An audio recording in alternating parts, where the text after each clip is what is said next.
Ik zit hier naast de heren van het Repair Café en terwijl de muziek nog lekker doorgaat, zijn ze hier druk aan het werk. Ik zit naast Paul, de aanvoerder van het stel. Paul, wat zijn jullie doen hier allemaal? We komen hier bij elkaar elke vierde zaterdag in de maand. En dan kunnen mensen dus gewoon komen met spullen die stuk zijn. En die proberen we te maken. Vierde zaterdag van de maand, zeg je? Ja, klopt. Dus zaterdagmorgen. Ja, en wat voor spullen komen er hier allemaal zo binnen? Over het algemeen is het alleen elektronica waar ze mee komen. Ja. En alles dat er een batterijstuk is of kortsluiting is. En die meten we dan door vaak en dan proberen we te maken. Ja, want hoe gaan jullie te werk? Ja, gewoon eerst bij het begin beginnen, kijken of de stekker nog goed is, of er geen draadbreuk is en dergelijke. En dan ga je dus steeds verder het apparaat in. En dan hopen we dan een heuvel te vinden. Ja. Ja. En zeggen jullie ook wel eens van, nou draai je maar weer om, want dat kunnen we echt niet meer maken? Ja, helaas wel. Er zijn vaker echt hele oude apparaten, echt mechanische apparaten. Ja, en dat is, er zijn geen handleidingen van enzovoort. Dus dat is heel specifiek en dat helaas. En hoeveel mensen, ik zie nu alleen maar mannen, maar jij hebt me verteld, er zijn ook 2 dames bij, klopt dat? Nou, in het begin zijn we gestart ook met reparatie van kleren en dergelijke. En toen waren er 2 dames bij, maar daar was de animo zo slecht van. Toen zijn zij gestopt. Ja. En met hoeveel heren zijn jullie dan hier zo gemiddeld aan het werk? We zijn met z'n 10. We hebben dus een heel schema voor het hele jaar. En dan proberen we niet iedereen is technisch genoeg om bepaalde dingen te doen. En we proberen de kennis te verdelen over elke zaterdag. Heel slim, heel slim.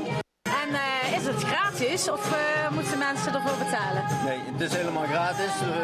Ze kunnen een bijdrage doen. Er staat ook een klein potje waar ze iets in kunnen doen, maar we vragen er geen geld voor. Nee. Hartstikke mooi eigenlijk in deze tijd van het kader van duurzaamheid. Om spullen ook langer te kunnen gebruiken. Ja, klopt. Ja. En het over het algemeen, ja, het gaat goed. En nou, 6 van de 10 spullen kunnen we toch vaak repareren. Nou, hartstikke mooi. Ja. Nou, iedereen weet het nu. De vierde zaterdag van de maand in Maarlo. Het Repair Café. Ja, dankjewel. Dankjewel. En onder het applaus door loop ik naar meneer Jan Wijnhoven. Hallo meneer Wijnhoven. U bent van de historische werkgroep in Baarlo. Wat doet de historische werkgroep precies? Nou, het houdt zich bezig met de historie van Baarlo en dan specifiek wat betreft dit gebouw. Zijn we iedere zaterdag aanwezig tussen 10 en 12 om mensen van advies te dienen als ze vragen hebben over genealogie, foto's die ze meebrengen of foto's die waar ze om vragen, witprentjes. Ja. En zoals je ziet 2 vitrines bemannen we, zetten we geregelde objecten in die met de historie van Baarlo te maken hebben. En ja, we gebruiken de ruimte, mogen we ook gebruiken 1 keer per maand om lezingen te houden of een vergadering te houden voor de werkgroep. Dus we zijn hier heel regelmatig te gast. Regelmatig aanwezig. En heeft u ook speciaal activiteiten dit jaar gedaan in het kader van het Jaar van Geluk bij de bibliotheek? Zeker. In de maand juni hebben we 4 dinsdagen iets over geluk. Dus allerlei facetten die met geluk te maken hebben. En dat kan dan variëren van een schilder die taferelen schildert die er heel erg gelukkig uitzien, tot kasteelroddels, tot oude foto's van Baarlo. En dan zie je dat geluk vaak heel klein geluk is, wat ook geluk is, wat kan uitmonden in tevredenheid. Spannend, hoorde ik u nu zeggen, kasteelroddels? Kasteelroddels, ja. Wat moet ik me daarbij voorstellen? Nou, op een kasteel was het ook niet altijd vroeger pais en vree.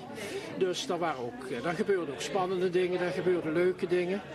En op een gegeven moment heeft iemand van de kasteelbewoners die in de 19e eeuw op schrift gesteld. Dus zodoende hebben we daar nog steeds weet van. Zo, dus er is helemaal niks saais aan een historische werkgroep? Nee, absoluut niet. Er komen steeds nieuwe dingen boven en wat dat betreft onuitputtelijk. En zeker omdat Baarlo een hele lange geschiedenis heeft, waar ook heel veel van bewaard is gebleven. Dus zowel mondeling, maar ook heel veel archiefstukken die dan wel in Maastricht in het archief liggen, maar die ook geregeld geraadpleegd worden. Dus hoe kijkt u terug op afgelopen jaar? Nou, ik denk dat het geslaagd is geweest. De mensen die op die middagen aanwezig waren, waren heel tevreden. En wij ook. Dus we hebben een heel goed gehoor gehad. En die mensen hebben toch een middag gehad met geluk. En ik hoop nogmaals, en dat weet ik zeker, dat ze tevreden naar huis gegaan zijn. Dus het geluk is verder gegeven. Dat vind ik een hele mooie afsluiting. Dank u wel. Oké, geen dank. Dankjewel. En dat was het hier voor Maak het Voor in de Bibliotheek in Baarlo. Graag, vanavond gaan we natuurlijk nog verder en morgen zijn we er weer. Tot dan!